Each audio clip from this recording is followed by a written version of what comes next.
First up is to review changes to the agenda, if there are any. I do not have any changes other than to say Archie Clark may not be attending. Any changes to the agenda for you, Gwen? No. Any changes for you, Bruce? Okay. Then we'll move on to scheduled members of the public. We have Margot Gia from the Wyndham Regional Commission, who's here to talk along with Ron Bell, who's not here yet, but should be joining us shortly, about the salt and sand shed project. As far as members are concerned, board members, myself, David Jones, Gwen Tanza, and Bruce Mello are all here physically in the office, along with Guy Tanza and Mark Bills. Online, we have, in addition to Margot, we have Peter Barris, our recording clerk, and the folks from Fact TV. And we now have Shelby also, who's here online, as far as scheduled members. And unscheduled members of the public, we do have one unscheduled member of the public online, who is Bex Merck. Am I correct in that? Bex? Yes, that is correct. Hi. And you had, you wanted to speak briefly about West River Valley Thrives, I think? Yes, that's correct. Go right ahead. Okay. So West River Valley Thrives is, sorry, I'll turn my camera on. An organization, very small organization. We're based, our office is actually in Leland and Gray, but we serve the greater supervisory district. So Brookline is one of our towns that we serve youth mostly and their families. And we try to encourage like healthy lifestyle choices, but we have like a specific focus around substance use and misuse reduction, specifically in youth. So we have all kinds of resources, and we also try in normal times to have events and work with schools and other youth groups that are existing and connect parents, that kind of thing. But right now we're figuring all of that out a little bit because obviously we actually can't even be at Leland and Gray right now either. So, but yeah, so I just wanted to introduce myself. I'm Bex. I'm pretty new, and the executive director is Meg Gonzalez, and she started at the end of last year. So she's also fairly new. So happy to like share our website or any other information if anyone's interested, but we're just trying to get our name out there so that people know they can utilize us. Sure. Yeah, that would be great. I mean, I guess I'd suggest if you can, you know, my contact information is on the town website. If you wanted to send information about pointing us to your website and any additional details, it would be good for us to have and know that it's an option for people if people approach us. And, yeah, for sure. To have a little bit more of an understanding of what you guys do. Yeah, that's great. Do that. Yeah, thanks. Cool. Gwen, any questions for Bex while No. we've got her? Bruce, any questions? Shelby, any questions from you at the moment? No. Cool. All right. Well, thanks for joining us, Bex. And yeah, if you want to forward me that information, then we'll have it and certainly look. Peter, sorry, I think Peter has a question. Just wonder if you could spell the name of the organization. I just put it in the chat box for you. Oh, thanks. Oh, okay. I thought it was French fries. Wishful thinking, unfortunately for you. Cool. Thanks very much, Bex. Okay, moving on to approval of the minutes. First up is approving the minutes from the August 19th regular meeting. I'll just run through a couple of things that I noticed. Again, Shelby is left out of Peter's minutes, even though she was at the meeting. Peter, gotta get on this, man. I was afraid that this was going to get ugly at this point. Ugly, downright ugly. I do apologize. This afternoon, I couldn't read the letter B in any documents. It was disconcerting. So we'll add that also. Leanne, under members of public, Leanne, for Leanne Parker, it's actually Lee and then a separate word, ANNE. And then down under the SLP painting staining bids, near the end of the second paragraph, certification is misspelled. You're looking at the, which one are you looking at? August 19th. These. And then in the next sentence, matter is missing a T. Then down under the next section, the Meeting House Historic Building Registry, the first sentence, preservation, is misspelled. And then about halfway down through the paragraph, Oh, you're going too fast for me. Sorry. I'm just used to making these changes in your PDF, so I blow through it. I'm not used to having to actually explain them to you. Let me just write them down. Leanne I got, although that's been going on for years. Yeah.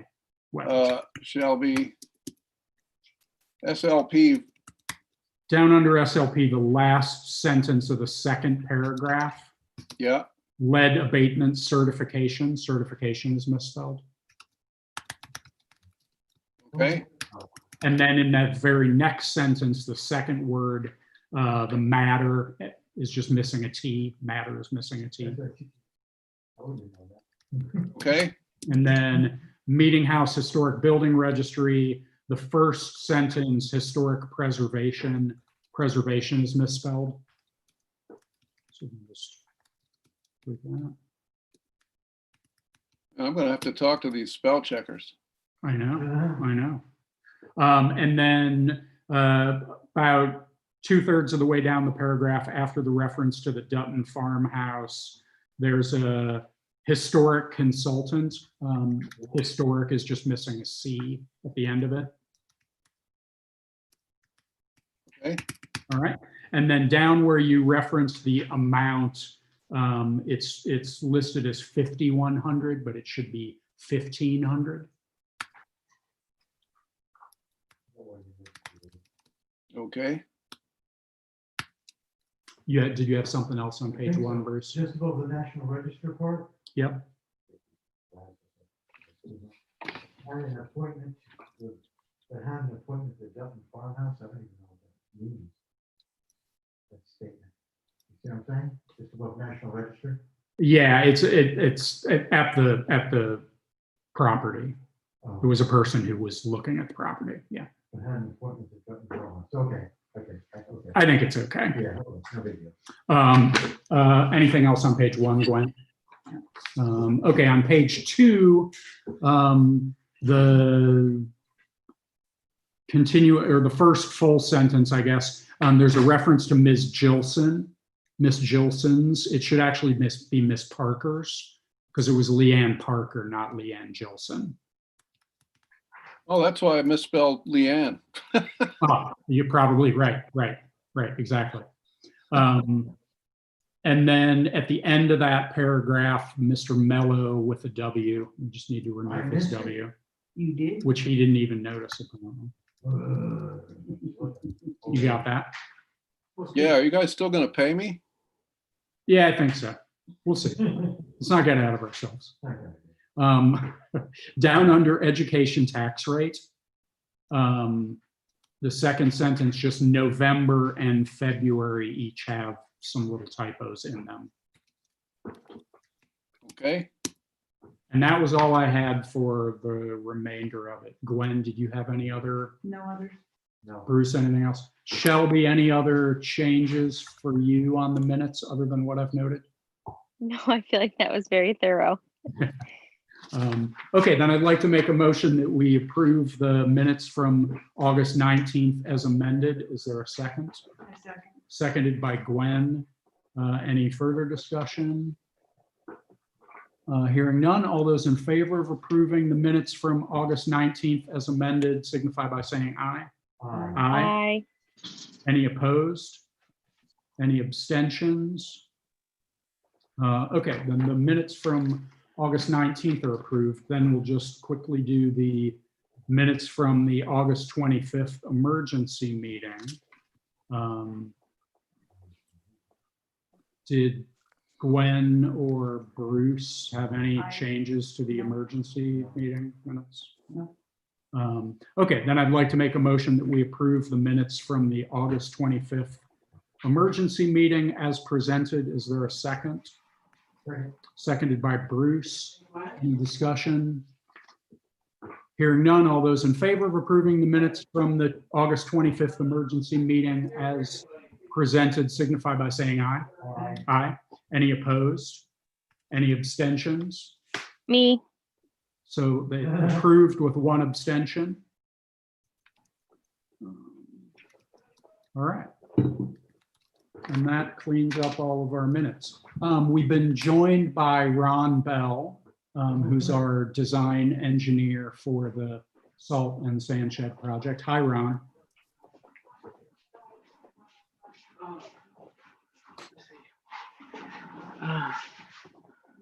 Let's see. Are you there, Ron? Well, I think this isn't me. Oh, okay. All right, I think I'm there. It's. Oh, you can't hear them? I think I can now. I think Ron's trying to sort out his microphone, or speaker, or camera, perhaps. Can you hear me? Or We can hear you. Yep. oh, super. Oh, okay.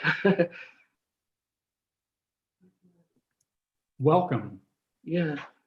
How do I do that? Oh, So, okay. hold on. There I am. Now your camera's working too. Yeah, great. So just to lay out for people briefly, so as I mentioned at the beginning, both Margot and Ron are here to do sort of a quick presentation about the salt and sand shed project that we have in progress. This is mainly to allow for any of us to ask questions, but as well as any of the members of the public who may have wanted to attend to ask questions or have anything presented to them. I will point out that there's currently no members of the public present other than Bex from West River Valley Thrives.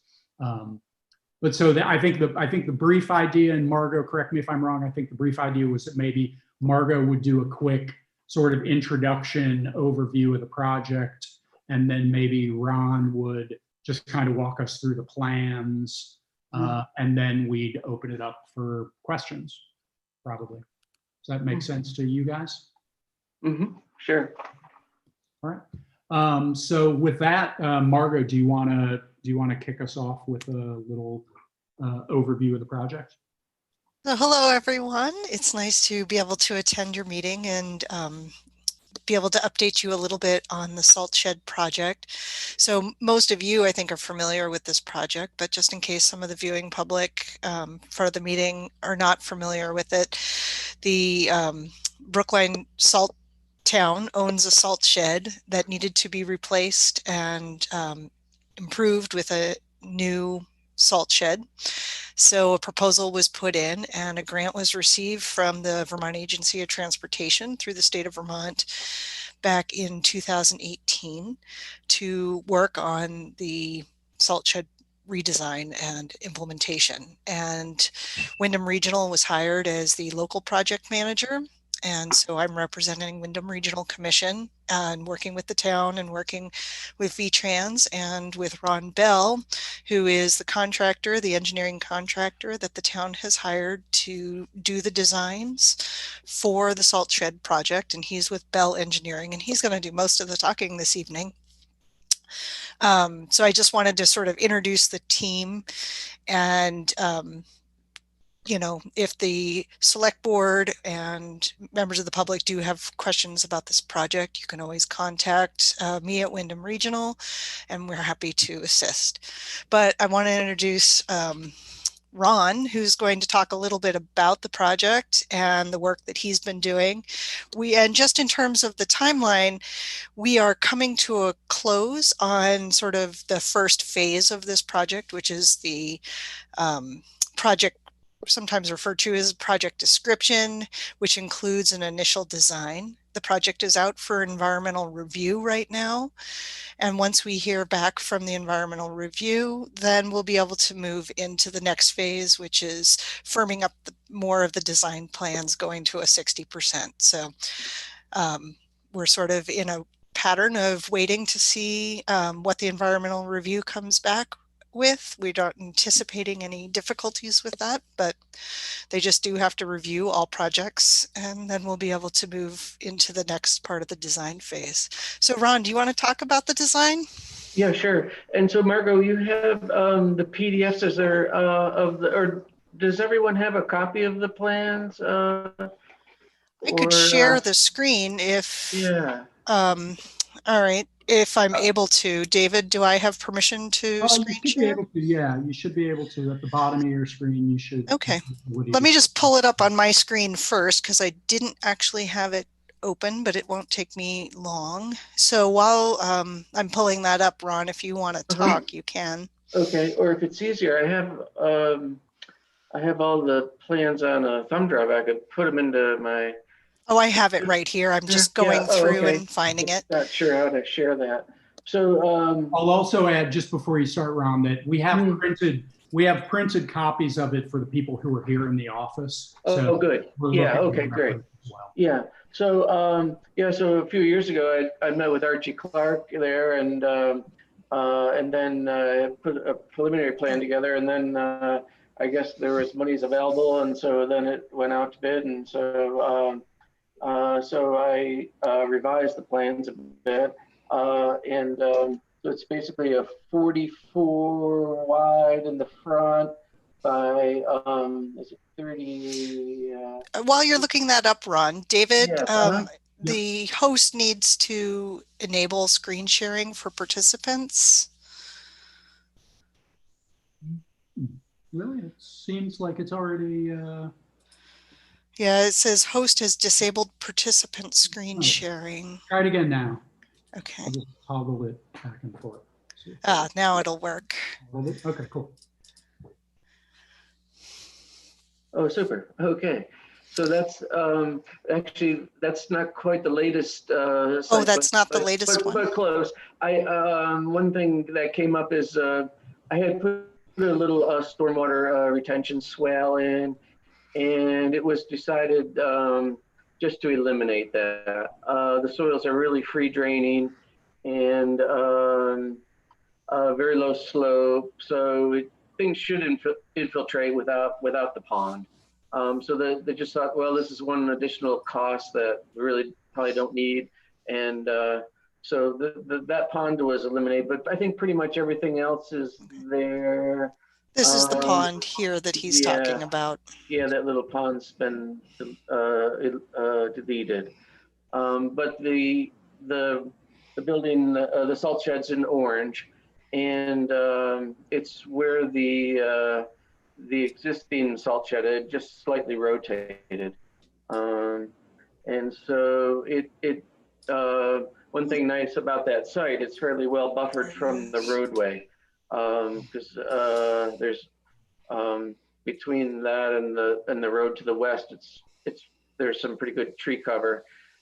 So we just decided, well, we'll leave it right there. We really couldn't encroach on the embankment any more than it is. There is a river corridor that kind of, the state comes up with a river corridor, and it goes in and out, and it kind of cuts right through the existing driveway of the site. So we just left it right where it is. It's bigger, obviously, than the old one. So it's a partitioned building. The right side, the larger side, is for sand, and the smaller side's for salt. And not sure if you have the plans there. It's a fairly straightforward. It has some of the more significant costs are the concrete, because unlike in a building foundation where you have the deck of the building holding the top of the concrete tight. This building and the stem walls are essentially cantilevered, so it has a big footing, big footings, and it's almost essentially like a retaining wall design. So the stem walls go up 14 feet, I think, from the footing, and they're a good 4 feet below grade for frost protection and to give a little counterbalance on the toe and the heel of the retaining wall.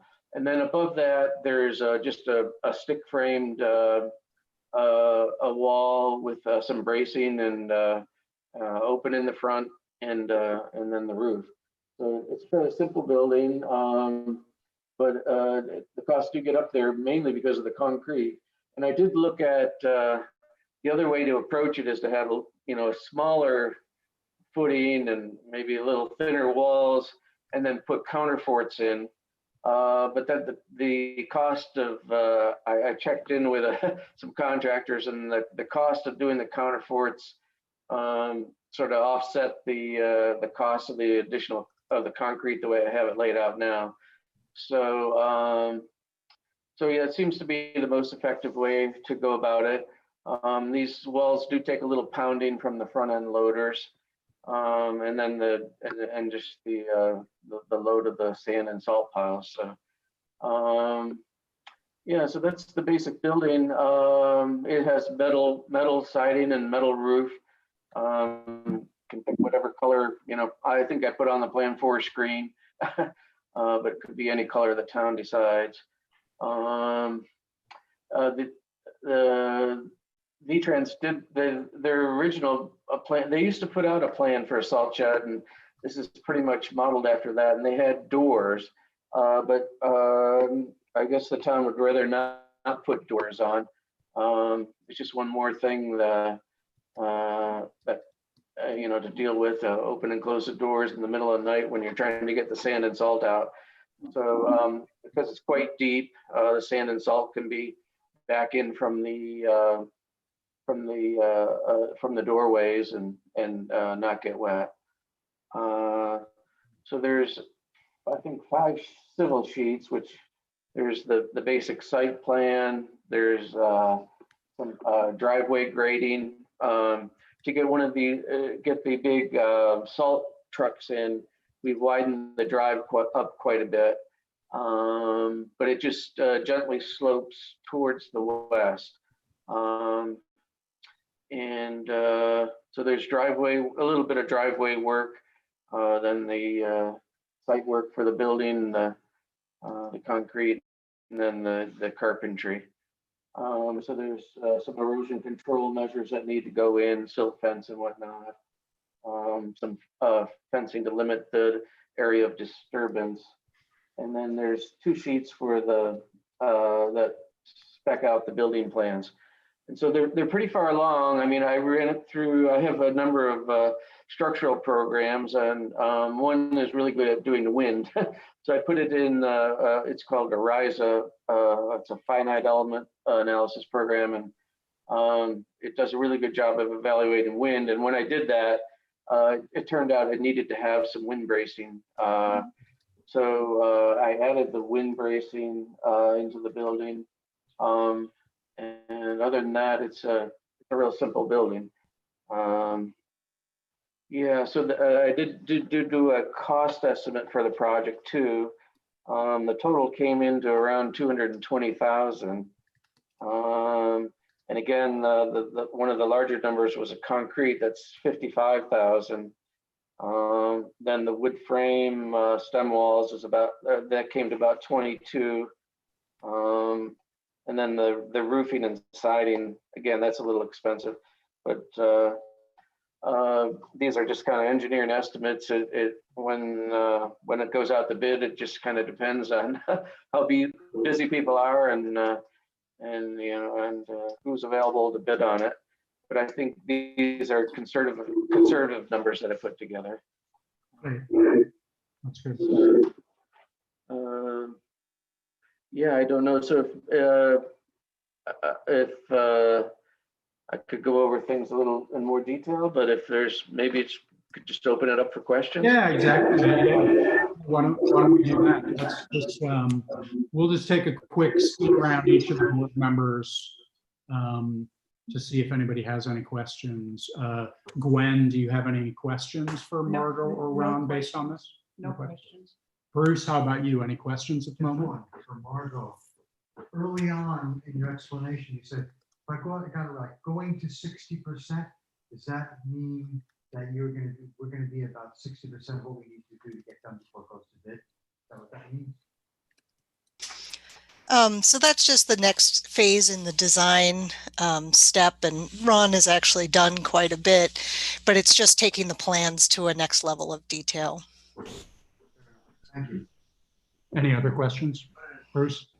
Yeah, we'll get to you, Guy. Hang on. Shelby, any questions for you at the moment? No, no questions right now. Okay. Guy? You have some Just one questions? quick question. In the site plan, I don't see that little shed that we have for the residents to gather salt. Well, is that still gonna be part of the, is that still in the plan that's there now? I see the driveway, but it doesn't show that little building where we have the, Oh, okay. Boy, I guess I didn't put that on the plan. I can add that. Yeah. All right. Sorry about that. no, I Yeah, just want no. to make sure that that's still gonna be part of the town, what we're doing in the town. Well, oh, it's funny. I don't recall so there's a small shed for sand. Well, yeah, and I guess, I don't know that, is that necessarily anything that was going to be touched or changed by this process? Not that I know of, but I just want to make sure that it wasn't eliminated because I don't see anything. Yeah. indicating. So right by the entrance to the driveway, like right to the right of the gates. Oh, Before okay. the Yeah. gates- Oh, Before the gates, Right. there's a small shed. oh, where right. Yeah. Okay. Yeah. Now I kind of think. Yeah. Well, I didn't do anything with that. I don't know if it needs any improvement or, but I can add. I don't think it does. I think it's just clarifying that we're not going to get rid of it for during. Oh, okay. the process or Yeah. Yeah. Yeah. I don't think so. No. Thank you. Uh-huh. Anything else, Scott? Or was that the only one? Mark, did you have any questions? No, I feel like everything we talked about, I was aware of. And everything looks good. Excellent. I don't know that there's a whole lot more for us to talk about at the moment, unless I guess I'll get both Ron and Margot if you guys have any other closing thoughts. But thank you, and I'll also say Oh, sure. thank you both for attending and providing this and keeping us updated on everything. We appreciate it. Yeah, well, I just might add, I mean, as far as the 60%, I mean, that's where it's at in the process, but the plans I think are pretty complete. So at this point, I think the only thing I really have to do is put the specifications together, which would, detail what kinds of insurance people should have and, times of construction, all the, and then the specifics for the materials. And VTrans has most of that. It just had to get it into the right format that fits this project. So that, I think, unless VTrans comes up with things they want me to change, I think I'm pretty much there. And then other than putting the specifications together, so that won't take long. Yeah, so yeah, I think we're just about there. Yeah, so. Margot, do you have a sense, or maybe Ron as well, of how long you might be waiting for the environmental feedback at this point? Like, do you have any sense of how soon or not soon you might hear back on that? When we first submitted that, they said it could be 3 or so months. So that was submitted in June. So we're still within that time frame. Yeah, so hopefully. So it could, and I think it's just a matter of where they're at in the review process. Okay. I did, go, there's a A&R Atlas, and you can click on the site and then you can pull up all the different, wetlands and, there's just quite a lot of information. I did go through that and nothing popped up. So I think it should be clear, you know. But I didn't see anything that jumped out at me. Great. Yeah. Soils are good. Yeah. Fingers crossed on that also. Yeah. You know, nothing historical about the site that I could tell. And, so, Right. yeah, I mean, I don't think we were necessarily anticipating there being any issues. Right. Either, hopefully. Yeah. We'll see.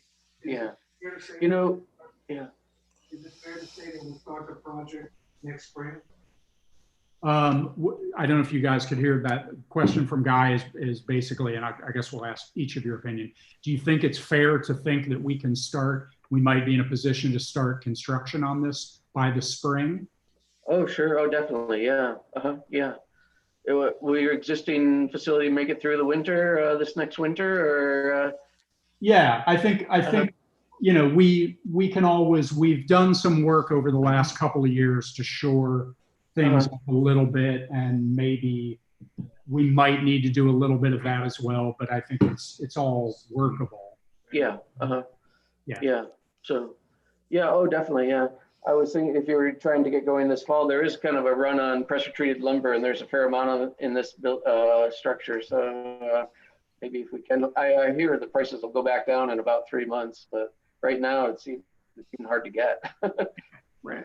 So, yeah, I mean, I think at this point we would just be, you know, hopefully getting it going in the spring would be. Yeah, right. We'd maybe go out to bid in the late winter and have it ready to go in the spring. Yeah, exactly. Yeah, sure. Mm-hmm. That'd be great if it works that way.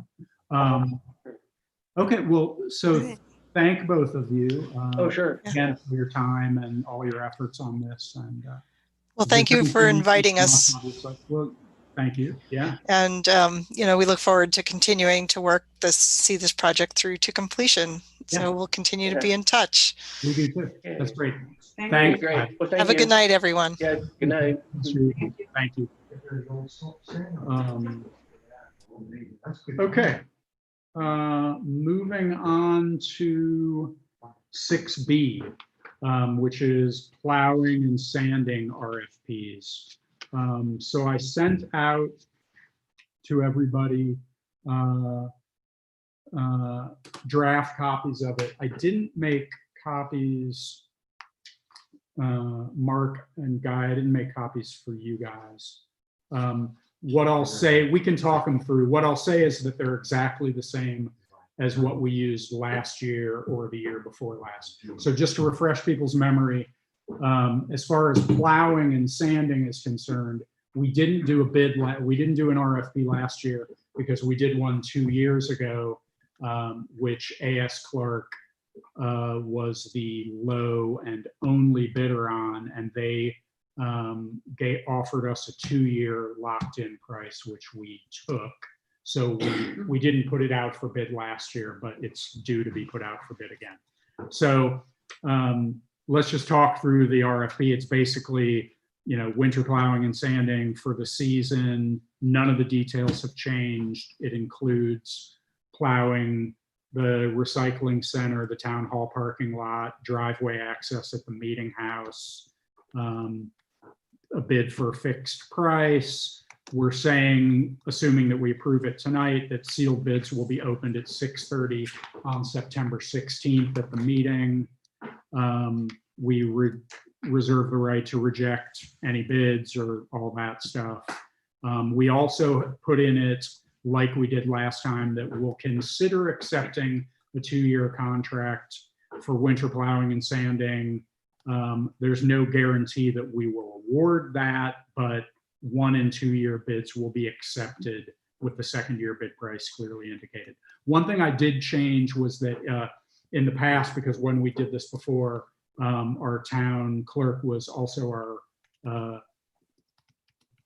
road commissioner. I changed the contact information, Mark, to be you, so that if people have questions or want further information, I have them calling you on your cell phone. Is that okay? Yeah. Okay. Right. So that's what the winter plowing and sanding RFP looks like. And so I think I'd like to go ahead and make a motion that we approve the winter plowing and sanding RFP as presented. Is there a second to that motion? Then we'll discuss it. Okay. Seconded by Bruce.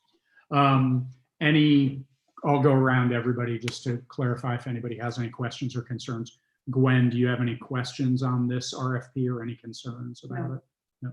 Bruce, So you're any gonna put it in questions or this concerns? weekend? Yeah, the plan is to put it, the reformer and those people, their deadlines are the same for this weekend. So if I get it in tomorrow morning, it'll be published Saturday. And then I'll send it to Guy so he can post it on the website. Yeah. So yeah, so Okay. Bruce, any question? Okay. I'm good. Shelby, any questions or concerns about the plowing and sanding RFP? Nope. Okay. All right, then we'll call that the end of discussion. And all those in favor of approving the winter plowing and sanding RFP as presented, signify by saying aye. Aye. Aye. Hi. Any opposed? Any abstentions? All right, that RFP is approved. Then we have the winter sand RFP, which is also the same as the one that we published last year, which is basically, this is for bids for the actual sand. And like in the past, we have the requirement that you have to provide a sample of the material for us to evaluate, for the road supervisor to evaluate. Again, we reserve the right to inspect any of the deliveries and make sure that it meets our standards throughout the process. And we can reject any bids. This is another situation where I changed the contact information to be Mark at your cell phone number if anybody has any questions. And again, we would open these at 6:30 on September 16th at the next select board meeting. So I'm gonna make a motion on this one as well. So I would move that we approve the winter sand 2021 season RFP as presented. Is there a second to that motion? I'll second it. Seconded by Gwen. So for discussion, let me just go around. Gwen, did you have any questions or No concerns questions. about this one? No, I read Bruce? both of the RFPs, I'm good with all. Shelby, any questions or concerns about the sand RFP? Nope, looks good. Okay, all right, then all those in favor of approving the winter sand 2020-2021 season RFP as presented, signify by saying aye. Aye. Aye. Hi. Any opposed? Any abstentions? All right, so both of those are approved, and I will get those to the reformer tomorrow morning and to Guy.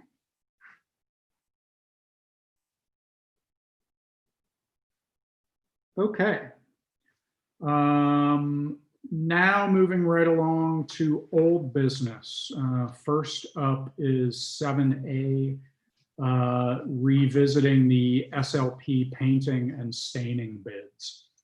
One thing I wanted to clarify about the bids, in addition to, I think we all saw the email exchange that Bruce had with Mo Momini to clarify some stuff. Mo has also sent in a letter clarifying some details about his bid, which I'm going to go ahead and very quickly read that letter, just so there's no confusion about it. So it's about the 624 Grassy Brook Road project. He says the building at 624 Grassy Brook Road contains lead paint and needs to be treated according to the US EPA lead renovation, repair and painting program. Momini Painters is a US EPA lead safe certified firm and is trained in the use of lead safe work practices. The cost for us to do this project is $14,500, which is the same amount that is in his bid that we opened last time.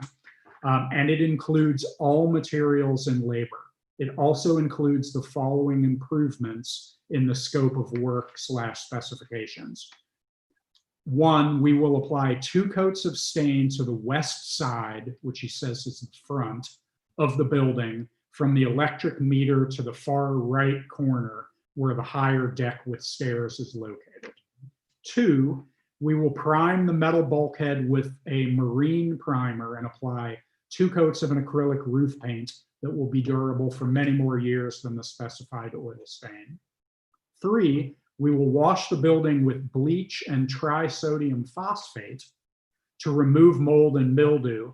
This combination is more effective than just the trisodium phosphate on its own. And he said, and 4, we will also have workman's comp insurance in addition to liability insurance. They remind us if they want to see examples of their work, we can look at their website, and they thank us for the opportunity to provide the Brookline Select Board with a quote. So that was just something that came in after the back and forth that Bruce had with Mo Momini about clarifying equipment and things like that. Bruce, do you want to take over and? Sure, did Norm send you another letter? Did you mention his Norm sent you? I do not see anything new from Norm Okay. Holden. No, we still have the original bids from himself and David Shaw and Mo, but nothing new from Norm came in the mail anyway.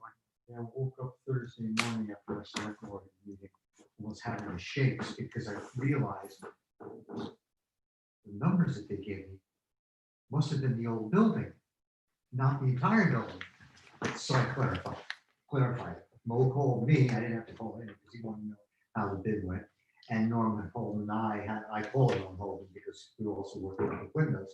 And he said, no, it's the whole building. And the reason why I got 2 things that blindsided me through this whole thing.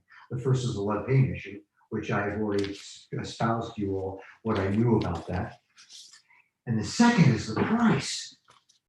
The price, and we have it in writing that Norm Holden gave us a quote of $37,000. So when this all came down, I was kind of blown away Thursday morning. But anyway, fast forward a little bit. David Shaw has removed himself from the situation because of the obvious, because he's not certified. Okay. I thought they made a really nice bid. I told him so. I like his wife a lot, Angie. I spent a considerable amount of we spent a considerable time communicating, and came down and I thanked him, but it just wasn't going to work out because of that issue. I've spent a lot of time with Mommy. I spent a lot of time with Norm Holden. And what Norm Holden told me, and yes, you said 16, was it 16? $16,000. I said, don't forget the way the bid was made, it was no materials at all. And he went back and figured out, he said, well, I'm gonna add another $5,000 for that. So he's at 21 grand. Mo Momini's at 14.5 with everything. And if you remember, I put in there someplace, no lift. Right. So let's talk a little bit about the lift. So did you discuss that with both Yes. Norm and Mo? Yes, they And both felt that they could do it from the ground, that they Okay. have tall enough ladders. Basically what they do on the slopes, they do a whole down. Okay. They're the pros. So there's no need for anybody to rent a lift for No, this it's from great their sense standpoint. for us. That is good news. And Yeah. for me, because it's logistically a pain, but whatever. So that all being said, I was disappointed in one respect because I was hoping to give you all an exact number on where our budget is. I thought that was appropriate, but I'm not getting my questions answered from Sarah, about 3 of them. And so the best I can answer you as far as the budget goes is the way I see it by November 1st, we'll have the money for this whole project. No taxpayer, no capital improvement fund, all from Susie. And I'll go into when we talk about the building, about going forward with money that she's going to be giving us for the rent down there. Okay, can I just ask, so what do we think, at this point, have you had any, just in your discussions, has there been any indication from either Momini or Norm Holden on when, if we accepted their bid, when would they likely Yes. intend to do Real this work? quick answer on that for you. Norm Holden, I'm guessing a little bit, sometime next summer is my guess. Well, Mommy, that was an interesting discussion because I was expecting him to say next September 30th, because it was October 1st next year by completion date. I'm being facetious. Yeah. But what he said to me was this: I'm getting ready to do scheduling now for next year. He's just doing the Putney Library now that he bid on last year. So he gets behind, it's no secret. But he told me and the way he put it was, he likes to do jobs on the outskirts before he does stuff closer to home. He didn't give me a definitive answer, to be straight with you about it. But he also threw it, because we started talking, I said, if you get this bid or not, you also have the opportunity to bid on the steeple, because we talked about that. And he said, if I got the bid on the steeple as well, I would do both at the same time. And so that's just a little nugget in the whole thing. But my guess is summer. I don't have a definitive answer for you. No, that's fine. That's fine. I'll tell you why I'm asking that primarily, is because I'll just speaking for myself, I have a lot more confidence in our ability, in our having the money comfortably to be able to do this work next summer than I do this fall. I agree. So if either of the suppliers were interested in doing it yet this fall, like Dave was, I would have reservations about that from a financial standpoint, but I have less reservations about next year. Not happening. That's Okay. right. Okay. They can't do it, they still have time. Guy, did you have a quick question? Just a quick question. With the person that was gonna do it for $7,500, the town was, in my opinion, gonna supply all the materials. And And Mr. Momani is gonna supply all materials and everything else for the 14. correct, 14.5. Yes, okay. That's correct. Right. Exactly. Right. And just to reiterate, we have the money by November 1. And then when I go into the building part of the building update, I'll explain to you more about that a little bit, but that's really a little bit out of agenda. So I guess at this point, I'll make a proposal to accept the bid from Momani for $14,500, because he would do it. There's no restrictions with him. He's fine, Bruce. I've known him for 2 years. You want to do it next? Fine. You can't do it, not a big deal. So. Okay, so you're making, so let's just clarify. So you're making a motion, Yes. make that a little more formally, okay? I'm making a motion that we accept the bid from Momani to do painting and staging at 624 Grassy Brook Road, Susie's Little Peanuts, our daycare building, for $14,500, including all materials, no lift. Okay, I'll second that motion. Now let's discuss it. I'll say, I'll kick off and say, I think that this is I am very surprised by how competitive the price is. And given that he's including the materials and the lift is now off, whatever, I'm much more comfortable about the idea of doing this than I thought I was going to be. So I'm supportive of doing this next year at this point, personally. Gwen, how are you feeling? I'm impressed that he went to the extra step to verify what he was going to provide and the quality of what he was Mhm. providing. So I agree that it's a great, I think it's a good bid. Shelby, what's your feeling about this at this point? I guess I'm just wondering, do we have an actual updated bid from him that details He just the said, changes? he just read it. Yes, that was what I read. Okay, the letter. The letter, Yeah. Okay. Sorry, it's really hard when I'm not here and none of these things are scanned over like in advance. I feel like you say it out loud, but it's hard to like hold on to the information if I can't Yeah, see no, it. So I'm that's sorry. understandable. Yeah, I mean, it's basically, it is really actually now that I'm comparing it to his original bid, it is actually, though it was going to be a clarification, it's actually exactly the same as his original bid. Which his original bid said it included all materials and labor. Okay. And but Yeah. didn't it mention, I thought it mentioned the lift in the original bid. It did not Okay. it did not mention the lift. I think one of the other bidders made mention of the Okay. lift, and then we sort of got off onto that because our RFP had actually said that we would be responsible Okay. for providing the lift. But now both of the remaining vendors who are in the running have both clarified that they would not need a lift of any kind. Okay. Okay. No, so I guess I don't really have any. I'm sorry. I just needed to. I'm not seeing it. I just wanted to make sure I was on the right page. No, that makes sense. No, I mean, it seems. I mean, I guess I don't spend a lot of time looking at the building, so I have to defer to everyone else and whether or not they feel like it needs to be painted. I'm guessing it does if it's being brought up. But yeah, I mean, if we're gonna have the funds, I mean, so does it like what's the? I mean, does it really need to be painted? Can I answer That's that? my only last question. I'm not asking it to start a whole thing. I'm just actually genuinely, I don't take a lot of Sure. time. Let's just give Building, let's give so. Bruce 2 minutes to answer that. Well, And- we need to, okay. 30 seconds to do the job. Yeah. How's that for rare? Shelby? The building. Bruce. Which, hey, hi Shelby. The building has had one coat of paint on it for 30 years.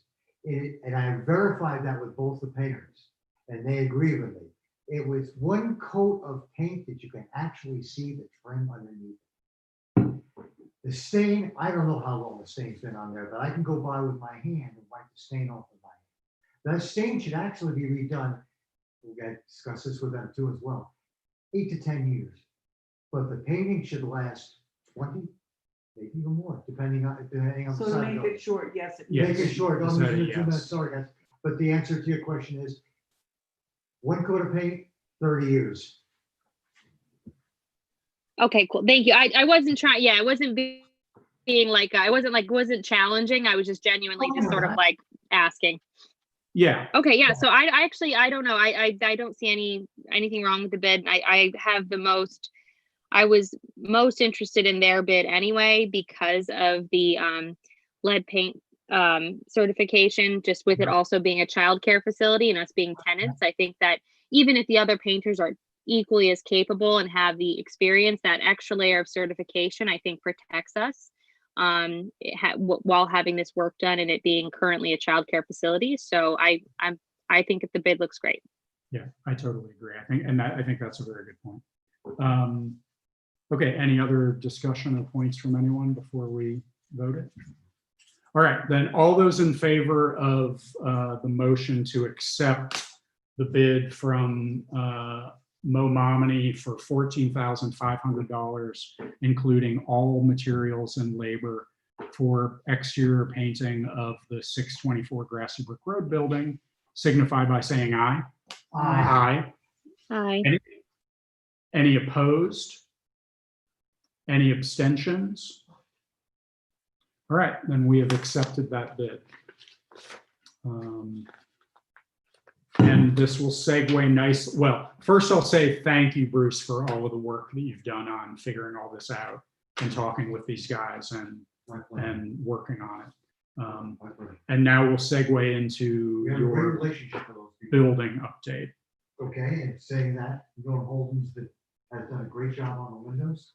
Mhm. Have a great relationship with them. He's gonna be disappointed, but he can bet on That's okay. people, and we have other paperwork, which I can mention in a minute, but I'd like to back up for a second. And did you all see my email I sent out to Joseph for everybody else about the Brown Schoolhouse? Yes. Yep. And I'm just gonna say that I'm gonna let that lay for a month or so before we get into the budget, and I'm hoping that I try to be positive in it, that people will pick up the ball, and maybe I don't have to push hard on it, but I think my point is that we need to toot sweet, get our tushies into gear, and take care of the inside of that. Okay. So I'm hoping Yep. that we can get all the things that I mentioned in that little expose I had there, the points that I made, 6 or 7 points, will be taken seriously. Okay. Okay. Nothing about the church right now, but this, other than the steeple, which don't discuss. But Susie's, like I said, the windows are now done and in. Thank you. They came out wonderful, and my hero Dave And my hero, Dave Zalesko did a incredible job. Look back there. He knew we had 3 extra windows left in the infant room for Monday morning. And he went back there, went Sunday afternoon and did it. He's one hell of a guy. We're just about done. We're getting ready to put one board up on the outside. We've replaced all the crappy boards on the framing of the outside of the windows, and we're getting ready to put up the storms. Moving forward with Dave, like a 1 crown molding on this last year that's rotten on the entranceway he's going to replace. And then we're going to do a final inspection around. If there's anything else I think should be done, we'll get done so that Mo can come in next year and slam right through it and do a good job first without any repercussions. I'm also going to have Dave, when we're done, we're going to go through every single freaking window because the windows in the foyer, we couldn't get open. I broke one of the studs off and he was able to fix them. My hero. So we're going to go, and I know that Susie, being 51 years old, just taking 2 other new daycares on. She's now got 5. She's in for the long haul. So with that being said, I want to make sure that all those windows are functioning, that they are going to clean them with, actually, I'm going to clean them with penetrating water because they've been touching 30 years. And there's dirt in the runners. You can't open the window. And I know that basically they're not going to be touched for another 10 years. So we're going to take a day and we're going to go through and clean all those windows. Meaning the runners and making sure they open and close.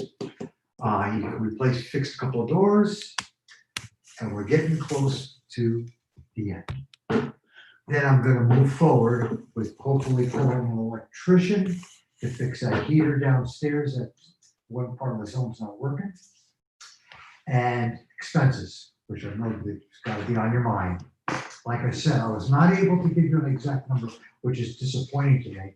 But for all intents and purposes, we're going to have that $14,500 by November 1, barring a major catastrophe. Okay. But I asked Sarah about 3 specific questions, and one was in person here last Saturday. She got sick and she couldn't do it. So I asked her, said, could you please give me an updated budget of what we've got in front so I could tell the select board on Wednesday night and do as late as you can so we had the pay orders about it. I never got it. Okay. So that, I will say that particularly with the tax situation, maybe she was tired of it. she's been here a lot printing the bills, and we were here stuffing envelopes, mailing the bills and stuff. So it's, but yeah, I can help you try to follow up with that and try to get some. Guys, I really wanted to give you a number today, so I could brag. Can I ask a follow-up question though that we had from last time? Were you able to determine exactly how much money we have paid Dave Zalesko on the repair of the window, the same windows that Norm repainted? We're about with I think so on Terry WW. $100 in materials, about 6 to 7 for Dave. And Dave, when he does his bills, he itemizes every little thing he does. So part of that was the other work that he did in the foyer and the work he did on the doors. So I looked at the bills and I'm thinking $700, right in that city. So all concerned. So you think about $700 of Dave's cost was on those same windows. Right, Not just the windows, other things too. Well, that's what I don't want to know. I mean, quite frankly, what I want to know, and I think what Joseph wanted to know, was on those windows, those same windows that we just paid Norm Holden $5,500 to, how much additional money have we spent on those windows? Not on other stuff as well, but just on those windows. Just the windows themselves. Oh, it's a little less than that. I'd say in the 500 range, 5, maybe 6. We haven't spent more than 7 or 8 on him totally. Okay. It's hard to get an exact number because, like I said, because of the way he makes the bills out. But I took what he had said and what the time that he put in and subtracted it, and I was say $700. And I think we're right there. And that's with the framing on the outside of the building. So I don't know if that helps you or not. Well, I mean, I guess, Look, I think it goes to the idea of trying to figure out, and I'm I'm somewhat arguing Joseph's point because he's not here. But I think I'm going to go so far as to say that I believe what Joseph's point was that if we had spent $11,000, $10,000, whatever it might have been to fully replace those windows, that's how much it would have cost to have had new fully functional windows.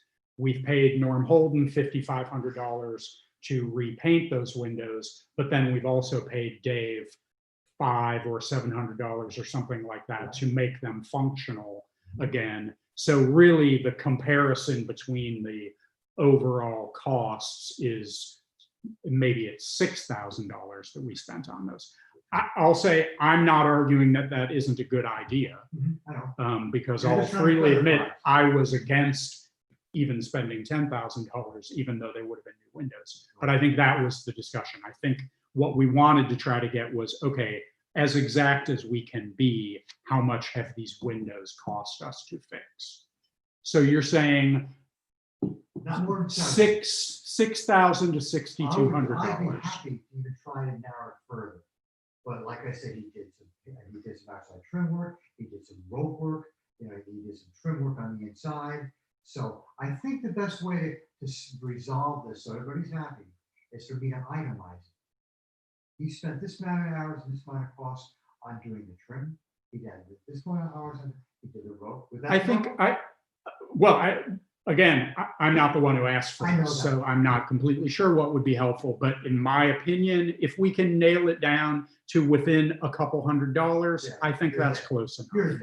So it's fair for us to say that the cost of repairing those windows was somewhere between $6,000 and $6,200, probably. Right there. Right? Is that fair? I would say that's fair. Okay.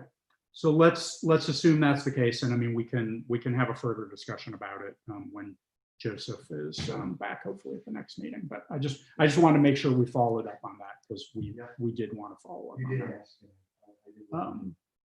So sorry, Bruce. Any other building update things on Susie's? The only other Susie's? thing I want to say is that I told you about the work that I'm trying to finish by November, other than having the regular stuff like the furnace being checked. Maybe Mark and I can do that damn the septic thing, or Dave, or whatever. We should probably to do. This is all nominal stuff. The heater I mentioned. Fire extinguishers has all been taken care of. You know, been taken care of as part of this repair for work order. If I can keep Code 3, the plumber, and Nancy Burke out of the building, we're millionaires. But I can say this, by November 1, we'll have the 14.5. And just so that you keep it in your back of your mind, starting December, we're going to be declaring getting $1,800 a month. We know that from Susie's. And for the following year, we get $22,800 that we gotta find a home to put that money, and I have ideas for that. And one of the ideas I'll just throw your way is helping the meeting house a bit. We can talk about this down the road, especially the steeple. It might not even be a bad idea. Not today. Not today. Don't have an agenda. Yeah. Okay. Yeah. We can do that down the road someplace. That's fine. So I'm happy with what I've had to say, and you ask questions if you have any more questions. Cool. You know the work I'm gonna do. Cool. All right. Thank you for all of that, as always. Okay. Moving on to 7C. So I sent around the speeding and tire burnout issues or whatever. I sent around forwarded the email to everybody that Dot received and forwarded to me from Melissa Masters, who lives up on Harris Hill, about another incident of people burning tires late at night, I guess. Although I'm not sure that they actually, no, around midnight, I guess. And speeding and potentially racing around the curve around there. I put it on the agenda just so we can discuss it again and see if people have thoughts like we've talked about before on what, if anything, we might effectively do about this. I'll just kick off for myself for saying, I went back and refreshed my memory, and we currently have budgeted about $510 for law enforcement. We used to budget more. We used to budget $3,000 for, because we used to be able to get the state police to come possibly an hour a week and do this. And when they stopped offering us the contract, we understandably cut a lot of that money out of the budget because we weren't going to spend it because nobody was going to come here anyway. I'll just say for myself, every time I hear about these situations with people doing the burning tires or racing around town, I don't know how we can solve this without having law enforcement in the community. And that I don't know how we can do that without hiring the sheriff's department or Vermont State Police to sit somewhere for some period of Identify who's time, doing it. some amount of, because I don't see any other way that this is ever going to stop. I've seen the state police now a couple of times in town and the sheriff's I department. saw two Yeah. two So back to they, back. I think they're aware, they may be doing their own thing, but Yeah. And I mean, and when we've talked about this in the past, I mean, when we talked about it, whatever, 2 months ago, maybe, I think the advice we had for people was for people to call the state police exactly. and tell them about this and provide as much detail as anybody could. And then we saw an uptick in state police being in town, and it seemed like maybe it dropped off a little bit because they were here more. So maybe we're just going to keep going through these kinds of cycles.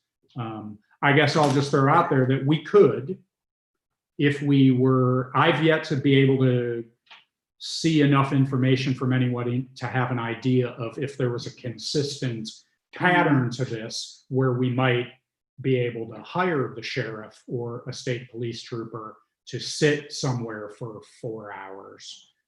Given that it seems to be spread all over the place, short of having somebody here all the time, I'm not exactly sure how we would use money wisely to try to combat it. But that's just my opinion based on stuff. Gwen, what's your feeling about the situation, sort of, and what we may or may not discussed this do? to death, and it's kind of hard when you can't even identify the car because it's going so fast you can't read his plates, or it's so dark you can't, But it's sad when people are waking up or smelling the tire burning. That's what amazed me, and that's just, I guess people have just got to continue complaining. Maybe then the cops will be even here more often. I think it's narrowed down to a handful of vehicles. Yeah.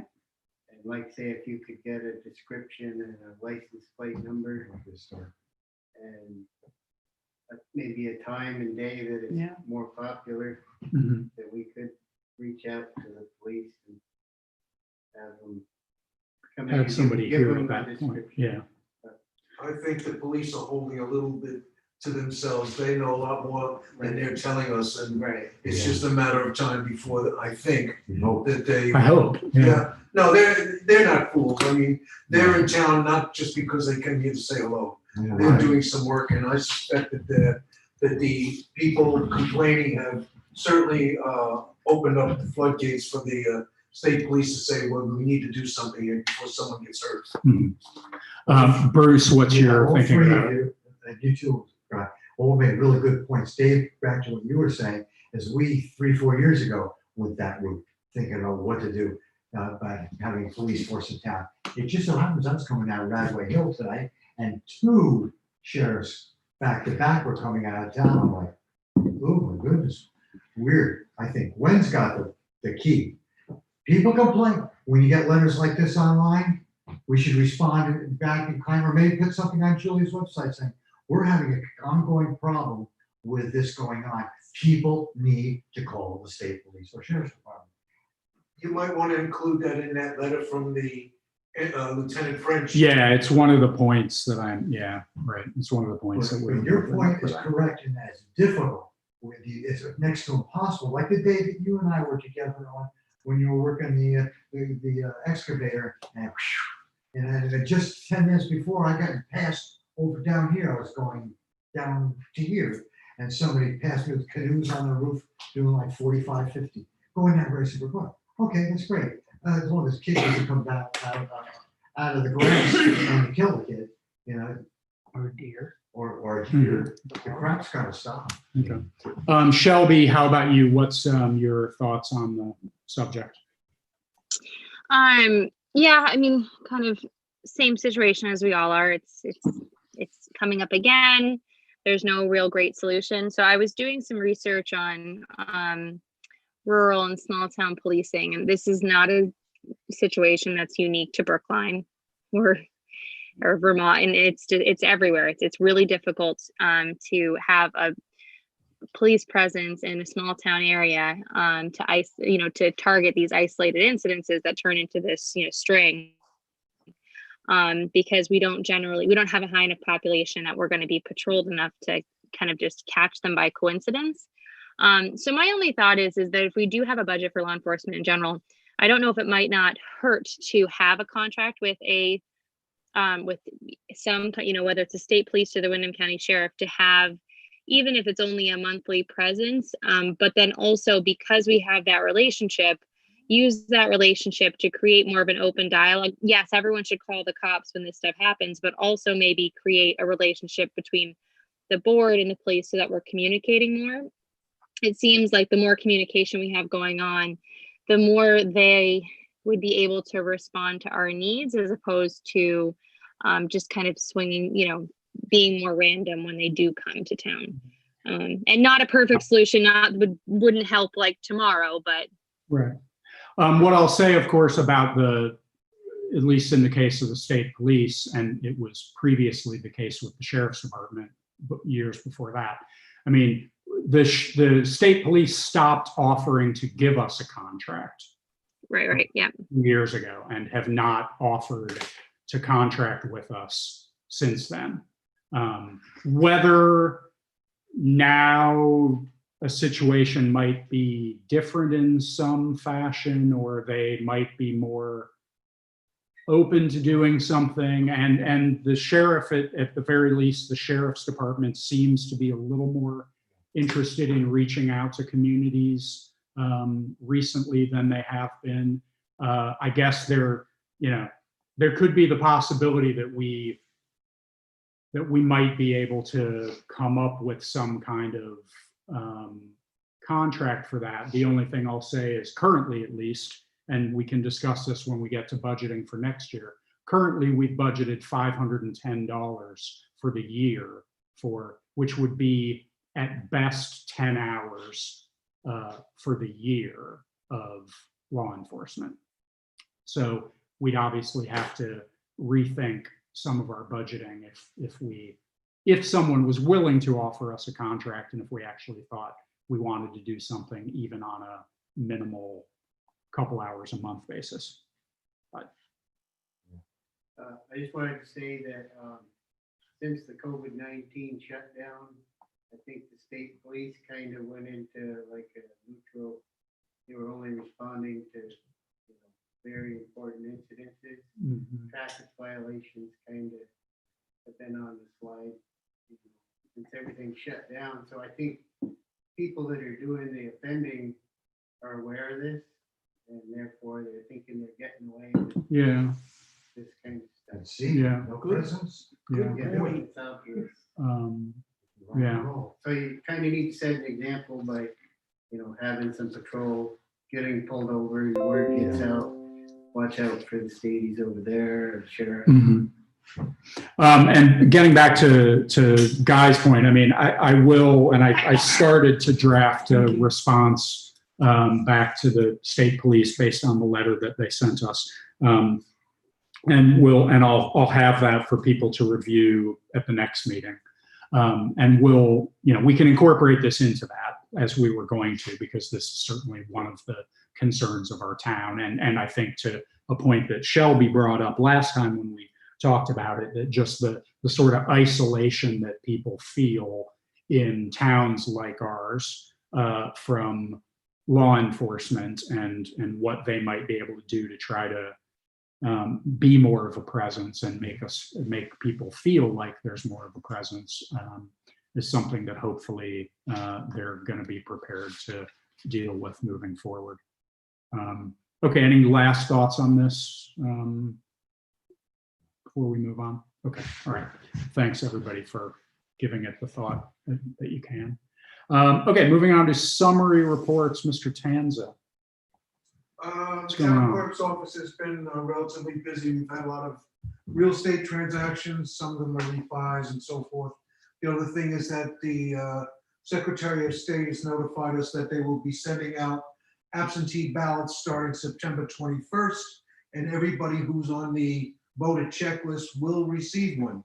It doesn't mean you have to actually vote absentee, but you have that option. It's one of the options. You can vote absentee, or you still can come to the office and vote like you always normally did.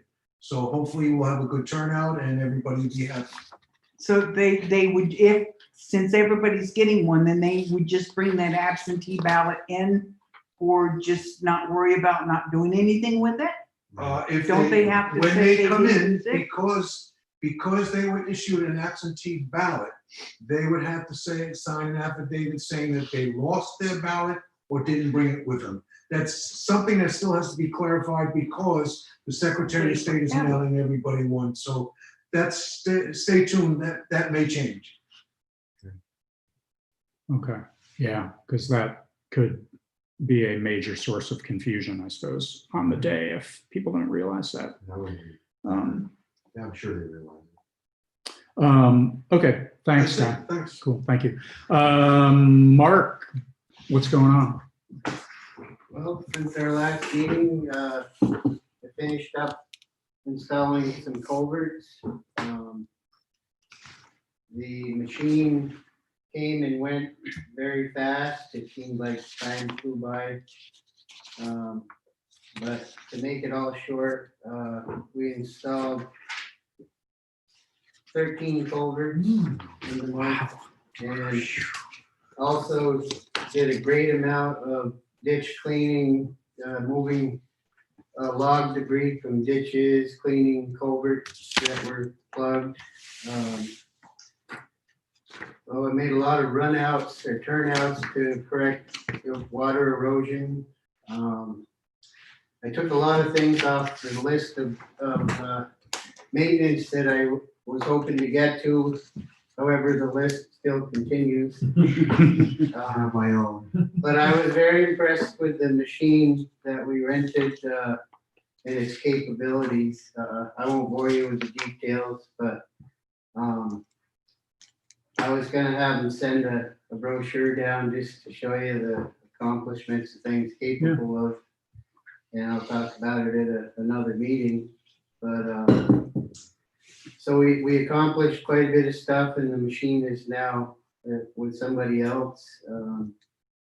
And I talked about the mowing capabilities, and the thing is very capable of accepting 3 different kinds of mowers that go on the end of it, and which would make the machine hugely versatile. Only one machine to it for a town our size. So anyway, that was, I feel myself personally that the machine was a great asset in accomplishing a lot of stuff that was on the list. I also, it's been quite a while, I go out on the roads and cut a lot of trees up and move them out of the roads, and it's been a long time since I've gotten any parts to fulfill the maintenance part of that for the town. So I went to Ron, Susquehanna, and Townsend and did a shopping spree of the things that I need to do my job. I also have ordered numerous signs. And I'm staying within the budget. I know what the budget numbers are for these items, so I've made an order for some street signs, stop signs, some signs that say, no road maintenance from October 1st to June 1st for our secondary roads that are closed in the winter. And I also, in the order, have purchased some more anti-theft nuts and bolts that can't be backed up once I install them. So that'll help with some of this sign theft that's going on. So as soon as those signs all come in, I'll be sure and get on them to install those. I've also noticed on my travels with this machine that some of the roads are holding up well. However, certain areas that have turned to dusty and have lost a little bit of erosion, and some's due to the 15-minute of hard downpours that we've got. So there's some washboard, there's some potholing. So this next week I'll concentrate on re-scraping them with the road grader and getting them back in shape. And again, I may try to find out if we can rent another similar type machine to do a few more accomplishments that I had listed earlier this summer before the ground freezes. So, I'll have a few more details that I'm checking on here. I'll bring those up at another meeting. But basically, that's since the last time I saw you, that's what's been going on. Awesome. Gwen, you have a I just question? have a question. What happened on the police call that the tree was down on Putney Mountain Road? Putney Mountain, up around the second. Did the wind knock it down or somebody hit it? I believe it was a wind shear that came because there was like 4 or 5 other trees that looked like they twisted off.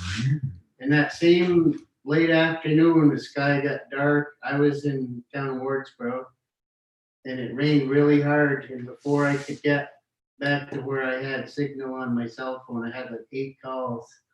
And I saw Dave. And I went up the mountain, and people had already cut trees out of the way. Wow. And so I continued to, check, and everybody was there and gone. But there was a beech tree that was, almost too big to reach around, that it broke off up, like 15 feet. And there was a doctor who was coming over Putney Mountain who was right behind the vehicle that the tree fell on. And he said he could see it happening.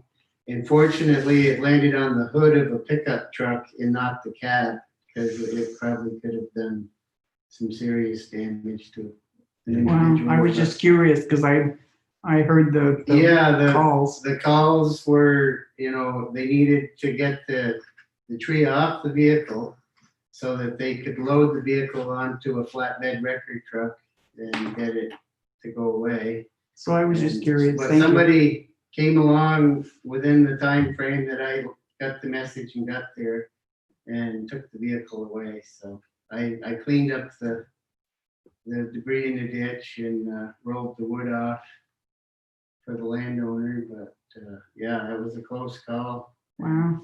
Just another one of those, I think, quick 15-minute wind rain incidences.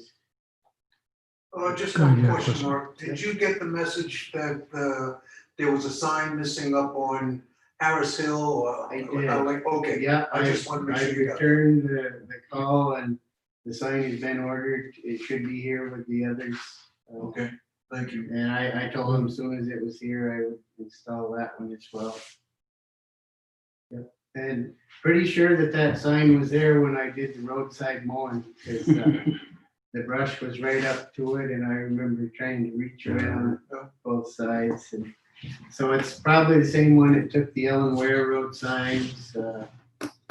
Mountain Road sign, the whole post is missing. So, The whole post? yeah, and sometimes, I'll install a stop sign on the post and then the street sign on top, just to try to save on hardware. And if they get the whole thing out, they take the whole thing.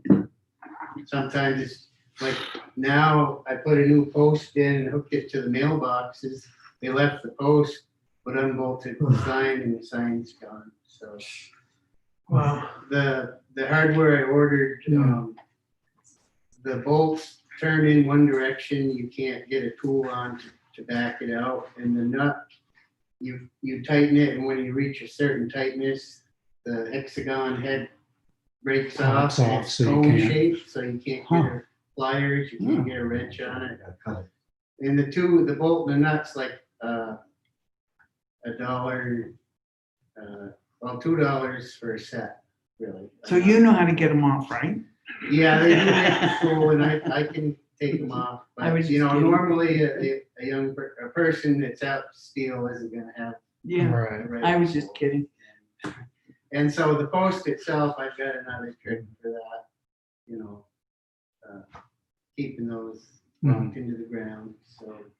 But every town has them, and it's just, it never ends. Yeah. Try to detour it as good as we can, but it's, for as long as I've been working for the town, it's been happening ever since. Yeah. It's just one of those things, I guess. Yeah. Cool. All right. Thanks, Mark. Yeah. Okay, moving on to communications. Email wise, Guy forwarded, I don't think I'd seen it otherwise, but that Rescue Inc. is doing a little virtual presentation for towns on September 17th at 6 o'clock about emergency response service for the region, basically. I've put it on my calendar. I'm planning on sitting in on it just to see what they have going on. And then we also got, and unfortunately my printer cartridge died in the middle of trying to print it out. But we got I saw an email about the stormwater mitigation grants for the upcoming fiscal year.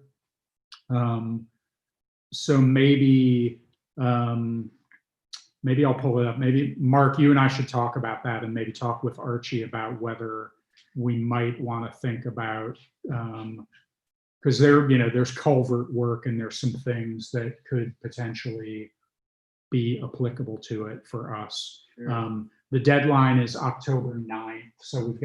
So if we get going, we could probably put something together if it's something we think we might be interested in doing. But so I'll follow up with you and Archie, and we can talk about that, whether we want to try to put something together. That was pretty much it for emails. Regular mail, we got a very nice copy of the VLCT news. And we received a letter from Sevka, no, I guess not Sevka, sorry, from the Southeastern Vermont Watershed Alliance, thanking us for our appropriation and asking us to send them the money. So I'll put this in for Sarah to pay when she pays the other appropriations, if she hasn't already done that. Although I don't think she Normally the has. appropriations go out after the first quarterly tax payment. So Right, this year, so we're because waiting, it's yeah. been pushed back, it'll probably be in a few weeks. So we'll just put that for her to follow up on when she's ready to pay those. So that was it for regular mail. Then we have the pay orders. First up is the payroll warrant. We'll do my new and improved process of saying, Gwen, do you have any questions on the payroll warrant? No. Bruce, do you have any questions on the payroll warrant? Shelby, do you have any questions on the payroll warrant? Nope. All right. And I'd like to make a motion that we approve payroll warrant 2020-62 dated September 2nd, 2020 in the amount of $1,241.82. Is there a second? Seconded by Bruce. Any discussion? Hearing none, all those in favor of approving payroll warrant 2020-62 dated September 2nd, 2020 in the amount of $1,241.82 signify by saying aye. Aye. Aye. Any opposed? Any abstentions? All right, the payroll warrant is approved. Next up is the accounts payable warrant, and we will do the same thing. Gwen, do you have any questions on the accounts payable warrant? No. Bruce, do you have any questions on the accounts payable warrant? I have it wrong. Never mind. No, we don't. You don't, okay. Shelby, do you have any questions on the accounts payable warrant? Nope. Okay, then I'd like to make a motion that we approve accounts payable warrant 2020-61 dated September 1st, 2020 in the amount of $8,074.75. Is there a second? I'll second. Seconded by Shelby. Any discussion? All right, hearing none, all those in favor of approving accounts payable warrant 2020-61 dated September 1st, 2020 in the amount of $8,074.75 signify by saying aye. Aye. Aye. Any opposed? Any abstentions? And the accounts payable warrant is approved.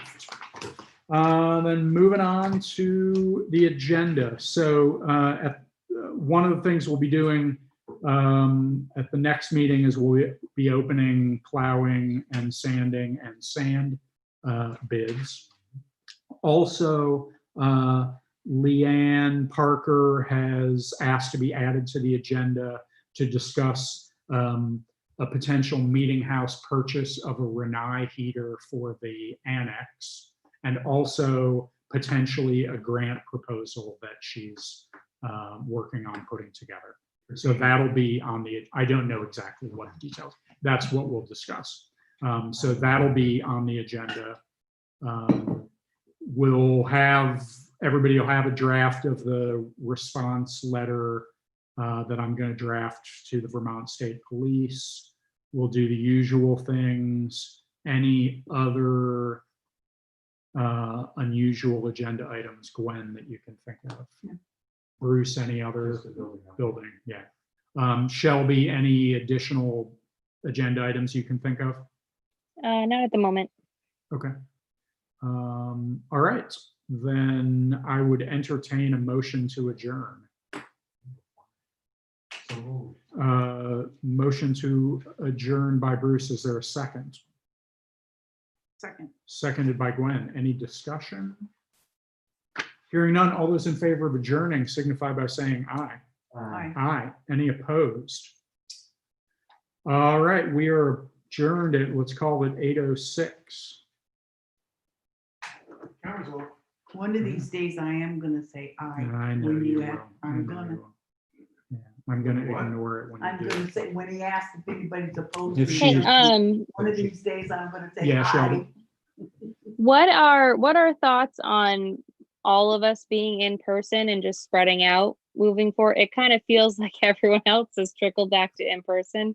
And so I guess I know it depends on the amount of space there, but it's tricky being remote and having it's just tricky. And, you know, so I was just curious what people's thoughts were on not having, or how we determine who, you know, if there's a way to rotate so that sometimes the people who are always remote don't have to be remote.